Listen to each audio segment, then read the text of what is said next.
All right, get ready, because we're going to do a deep dive into one of the strangest events in American history. The Kentucky meat shower of 1876. Oh, yeah. You heard that right? This is a good one. Meat raining down from a clear sky onto a farm in Olympia, Kentucky.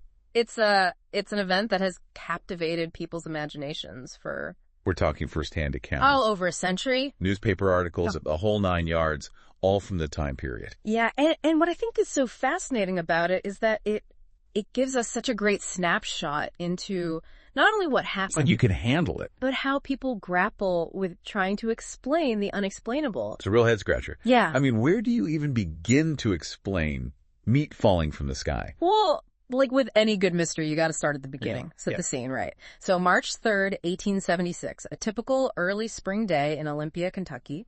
We've got Rebecca Crouch outside with her grandson making soap. So she's just going about her day. It's a beautiful day. And then, bam, meat shower. Pretty much. Witnesses described it as a sudden downpour of meat, like just hitting the ground with these loud thuds.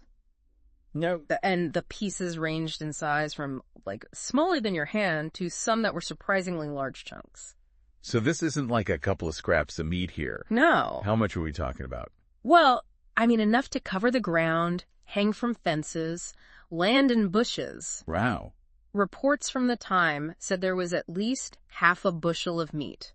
Oh my. To give you an idea, that's roughly the size of a laundry basket. Okay, a laundry basket full of meat. Full of meat. Falling from the sky. Yeah. That's a lot to process. Yeah. So I can only imagine what was going through Rebecca Crouch's mind at that moment. Yeah, you know, she actually thought it was snowing at first, which is understandable given, you know, the light color of some of the meat. Yeah. But then a piece landed right next to her, and just, I mean, imagine that shock. She even wondered if it was the remains of her husband and son who were away at the time. Oh, that's really creepy. It's scary. All right, so what's everybody else doing? Yeah. Are they just standing there in shock? Or did they try to figure out what is happening? Well, it was a mix, right? You got your fear, you got your curiosity, and you got your desperate need for answers. People are flocking to the Crouch farm to see for themselves. Some are standing back, you know, cautious, worried it's like a supernatural omen or something. And then others, just pure curiosity, they're even tasting the meat. They're tasting it. Yeah. I don't think it'd be that brave. Yeah. So what did it taste like? Two men took the plunge, if you will. One said it tasted like venison or mutton, but not quite. Okay. The other noted a milky, watery fluid kind of oozing out. Interesting. So, of course, the local newspaper jumps right in, declares it to be bear meat. Oh, okay. But you know how bear meat got up in the sky? Nobody's really explaining that. Okay, so we've got a laundry basket full of mystery meat falling from the sky. Yeah. Nobody knows where it came from. Right. That qualifies as a full-blown mystery. Yeah. So where do we go from here? Like, what are some of the theories that people came up with to try to explain this? Well, the early theories, they ran the gamut, right? From supernatural omens to signs of the apocalypse. The Rutland Daily Herald, with a good dose of humor, even predicted that meat forecasts would become the norm. You know, you open up your weather app. Cloudy with a chance of meatballs. Exactly. Cloudy with a chance of meatballs. But then to add another layer to this mystery, just to throw another wrench in the works, there were reports that came in shortly after of fish raining down in Winchester, Indiana. Hold on. Wait. Fish rain? Yes. Is that even possible? It is. It's a documented phenomenon. Okay. We know that water spouts and tornadoes can lift small fish from bodies of water and carry them for miles before dropping them. Oh. And it still happens today. Really? Yeah. There's recent reports from Texas, Australia, and in Honduras, it's actually like an annual event. Okay. So that one's not so strange. That one we can explain. Yeah. But how about the meat? Was there any explanation even remotely as plausible to explain that? Well, let's just say the theories about the meat shower got a little more creative. One popular theory was that it was the result of a knife fight in a whirlwind. A knife fight in a whirlwind? Oh, neat. I'm intrigued. I know, right? How does that even work? Well, the theory went that a group of men, known for their brawls, got into a particularly nasty knife fight, and then a whirlwind swept through, picked up the, well, you know, and carried it over to the Crouch farm. Oh my God. Yeah. First of all, that would have to be one incredibly violent knife fight. Yeah. To produce a laundry basket full of meat. Right? And second of all, even if that were possible, I'm not sure a whirlwind is strong enough to lift that much weight. You're right to be skeptical. There's a lot of holes in that theory. Yeah. And of course, there's no record of any such brawl, let alone a whirlwind on that day. Okay. So yeah, strike one for the knife fight theory. Strike one. What else did people come up with? Well, there was the frog egg theory, which suggested the meat was actually frog eggs scooped up from a nearby pond. Frog eggs? Seriously? Yeah. I'm picturing those little, gelatinous blobs. Right. That doesn't sound very meat-like. Not really meat-like. And how do you explain the taste? Right. Exactly. Yeah, that one was pretty quickly debunked. Okay, debunked. But then there's my personal favorite, the space meat hypothesis. Space meat. Okay, you've got to tell me more about this. Okay, so the cosmic origin theory, as it was sometimes called, suggested that the meat came from an exploded planet raining down on Earth. I could see how that might have been a tempting explanation back then. It makes sense. But wait a minute. Yeah. Didn't people know about space in 1876?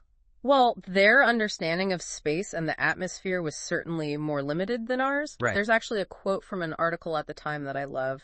It says, "There is no astronomer of reputation who would entertain the hypothesis of cosmic rivers stocked with cosmical fish." So, space cows? Yeah. Maybe, but space fish? Nope. Absolutely No not. chance. It just goes to show how much our scientific understanding has changed since then. 100%. But with all these crazy theories flying around, Yeah. did anybody consider that maybe, just maybe, it was all a hoax? Well, there are rumors that Rebecca Crouch staged the whole thing because she wanted to sell the farm and her husband didn't. Oh, interesting. Yeah, but she denied this, and there's no real evidence to support the hoax theory. So if it wasn't a hoax and space meat is off the table, Okay. what are we left with? This is where the buzzards come in. Buzzards. Buzzards. Okay, how do buzzards fit into all of this? Well, buzzards have this rather unique defense mechanism. Okay. When startled, especially after a big meal, they'll vomit to lighten their load and make a quicker getaway. Wait a minute. They puke up their food to fly away faster. That's right. Really? So the theory goes that a flock of buzzards, maybe feasting on a carcass, were startled and, well, let loose their lunch right over the Crouch farm. Okay, I'll admit that's a pretty vivid image. Yeah. But are we really suggesting that a flock of buzzards could produce, a laundry basket's worth of vomit? That's a lot of vomit. I mean, that seems like a stretch. That's a fair point. Even for buzzards. And honestly, there isn't a lot of readily available research on buzzard vomit volume. Right. But think about it. If you had a large enough flock, Okay. I'm willing to entertain the possibility. Yeah. But did anybody actually see these buzzards? So Rebecca didn't mention seeing any birds in her account. Hmm. But buzzards, they fly at pretty high altitudes, often soaring hundreds of feet above the ground. Right. They could easily have been overlooked, especially with all the commotion of the meat shower happening below. Yeah, you're right. Yeah. It'd be easy to miss them in the midst of all that chaos. Yeah. But what about the meat itself? Did anybody actually analyze it to figure out what it was? They did. They sent samples of the meat to scientists across the country for analysis, but even their conclusions were all over the map. Some confirmed it was definitely animal tissue with muscle and cartilage, which pointed to it being some kind of animal flesh. Right. But, this was before DNA testing and a lot of the advanced techniques that we have today. Oh, so even if they could determine that it was animal tissue, they couldn't necessarily say, right, exactly what animal it was. Exactly. It's like trying to solve a puzzle with only half the pieces. Yeah. And of course, there was that one scientist who insisted it was no stock. Right. Bacteria that we talked about earlier. Right, the bacteria that needs a moist environment to survive. Yes. It wasn't raining that day, was it? No. So that theory didn't really hold water, did it? No pun intended. Oh, I see what you did there. Yeah. So after all the testing and all the wild theories, yeah, did anybody ever definitively solve the mystery of the Kentucky meat shower?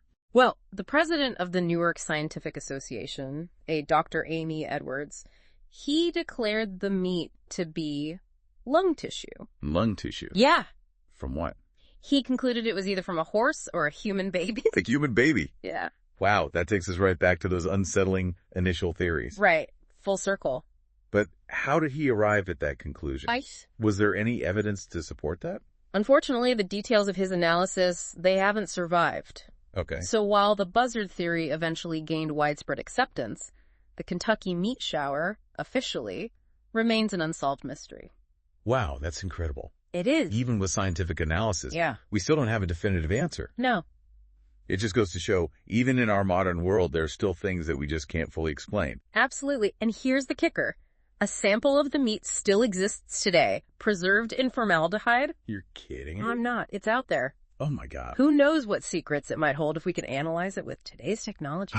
It's tantalizing to think that one day we might be able to unlock the truth behind this bizarre event. Right. But until then, the Kentucky meat shower remains a captivating reminder that there are still mysteries out there. Yeah. Waiting to be solved. Absolutely. Welcome back to the Deep Dive. Yeah. Before the break, we were discussing some of the broader implications of the Kentucky meat shower. Yeah. You were about to share some insights about how this event might help us understand other unexplained phenomena. You know, it really is such a good example of how when we try to explain the unknown, we're often limited by the cultural and scientific beliefs of the time. Right. You know, like take that space meat hypothesis. Today we might chuckle at the idea of, meat raining down from an exploded planet. Right. But back in the 19th century, their understanding of space was completely different. Right. What might seem absurd to us now could have been a very serious consideration back then. Right, exactly. But even with those more imaginative theories, it sounds like the buzzard explanation has become the most accepted one. Yeah, it does seem to fit best with, what we know about buzzard behavior. Right. I mean, they really do vomit when they're startled, especially after a large meal. It's a fascinating adaptation. It's how they escape predators. Yeah, that makes sense. Yeah. But we're still talking about a massive amount of meat here. Yeah. I mean, do we know if buzzards can actually regurgitate that much? Well, admittedly, the research on buzzard vomit volume, it isn't exactly extensive. Right. But I think it's important to remember that eyewitness accounts, they can be unreliable. Yeah. It's possible that the amount of meat was exaggerated over time. Right. Or that some of it came from, other sources. Mm. We also have to consider, that a large flock of buzzards could have been involved. Yeah, that's true. I mean, even if each buzzard only contributed a small amount, a large flock could certainly, oh, absolutely, make quite a mess. Definitely. But even if we accept the buzzard theory, isn't it strange that no one actually saw them? Well, think about it. Buzzards fly at high altitudes, often, soaring hundreds of feet above the ground. Right. They could have easily been overlooked. Yeah. Especially with all the commotion of, the meat shower happening below. Yeah, you're right. It would be easy to miss them in the midst of all that chaos. Absolutely. But I'm curious, did scientists in 1876 have the tools and the knowledge to actually analyze the meat and figure out what it was? Well, they certainly tried. Okay. They had microscopes and were able to identify muscle tissue and cartilage, which pointed to it being some kind of animal flesh. Uh-huh. But remember, this was before DNA testing and a lot of the advanced techniques we have today. So even if they could determine that it was animal tissue, they couldn't necessarily pinpoint the exact species. Exactly. It's like trying to solve a puzzle with only half the pieces. Right. And of course, there was that one scientist who insisted it was Nostoc, that bacteria we talked about earlier. Right. The bacteria that needs a moist environment to survive. Yeah. It's amazing. It's fascinating how different experts can look at the same evidence and come to completely different conclusions. Well, that's a really important point. The Kentucky meat shower, it really highlights the limitations of scientific knowledge, even in cases where there seems to be, a plausible explanation. And the fact that a sample of the meat still exists today, what if we could analyze it with modern technology? Right. Could we finally solve the mystery? It's definitely a possibility. Wow. Imagine what we could learn with DNA testing and other, advanced techniques. We might be able to identify the species, trace its origin, and maybe even, put some of those wilder theories to rest. I love how this one event, the shower of meat, I know, right? leads to so many questions about science, about history, even about human nature. It's fascinating. What does it tell us about how people react to the unknown? Well, the range of reactions to the meat shower was incredibly diverse. Right. Some people, they were terrified. Yeah. They saw it as a sign of divine wrath. Right. Or an impending apocalypse. Others, they were just simply curious, eager to, examine this strange substance from the sky. I remember that quote from the Rutland Daily Herald. Yeah. Predicting meat forecasts in the future. I love that one. Even in the face of something bizarre and unsettling. Yeah. People found a way to find humor in it all. Exactly. It speaks to the resilience of the human spirit. Yeah. Our ability to find levity, even in the most unexpected situations. Absolutely. And this wasn't an isolated incident of strange things falling from the sky. You mentioned fish rain earlier, which is a documented phenomenon. Yeah. But have there been other reports of, unusual precipitation throughout history? Oh, absolutely. There have been accounts of frogs, spiders, even worms raining down from the sky. In 1881, it rained wheat in Worcester, England. Wow. And in 1957, there was a documented case of spiders raining down in Goulburn, Australia. Spiders raining from the sky. That sounds like something out of a horror movie. I know, right? Are there scientific explanations for these events, or are they truly unexplainable? Well, while it might seem unbelievable, there are often natural explanations. Okay. Strong winds and unusual weather patterns, they can lift lightweight objects like seeds, insects, and even small animals high into the atmosphere, Right. transporting them for miles before they eventually fall back to Earth. Spiders, for example, are known to use a technique called ballooning, where they release silk strands that catch the wind, allowing them to travel through the air. So, while it might seem incredible, Yeah. there's often a scientific basis for these events. Absolutely. It's a reminder that nature can be incredibly unpredictable. Yeah. And that there's still so much we don't fully understand. Precisely. We might have explanations for some of these occurrences, but that doesn't make them any less awe-inspiring. Right. It's a reminder that our understanding of the natural world is constantly evolving. The Kentucky meat shower, despite its strange and, somewhat unsettling nature, provides us with this fantastic lens for viewing our relationship with the unknown. It does. It challenges us to question what we think we know. Yeah. To consider multiple perspectives. For sure. And to remain open to the possibility that there's still much to discover. You hit the nail on the head. The Kentucky meat shower might have a plausible explanation, right? But it also represents the enduring allure of mystery and the limits of human understanding. It's a story that reminds us to stay curious, to question everything, absolutely, and to never stop exploring the mysteries that surround us. Yeah. After all, you never know when it might rain meat again. Or frogs, or spiders, or who knows what else. It's a reminder that our world is full of wonder. And that sometimes the most bizarre events can lead us to the most profound insights. Well said. This deep dive into the Kentucky meat showers definitely gave me a lot to think about. Yeah, me too.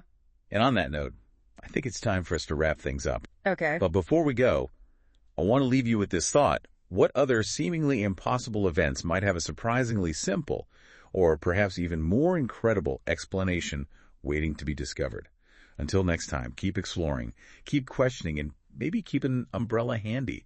You just never know what might fall from the sky. Yeah. So we've talked about the theories, the reactions, the scientific analysis, but I think there's a bigger question here. Yeah. What does the Kentucky meat shower and other strange events like it tell us about our relationship with the unknown? Well, it's interesting, right? Because on the one hand, we have this deep-seated need to explain things, to make sense of the world around us. And we've developed incredible tools and methods to do just that, science has come a long way since 1876. Right.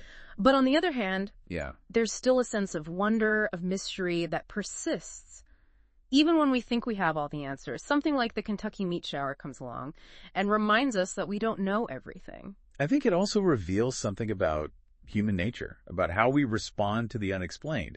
Some people, when faced with the unknown, they cling to what's familiar, they look for simple explanations, even if they're not necessarily accurate. Right, like that initial reaction to the meat shower, people attributing it to supernatural forces or signs of the apocalypse. Because that's easier to grasp than the idea of, a flock of buzzards puking their lunch all over a Kentucky farm. Yeah, and I think that's a natural human response. When we're confronted with something that challenges our understanding of the world, it can be unsettling, even frightening. It definitely makes you question what you thought you knew.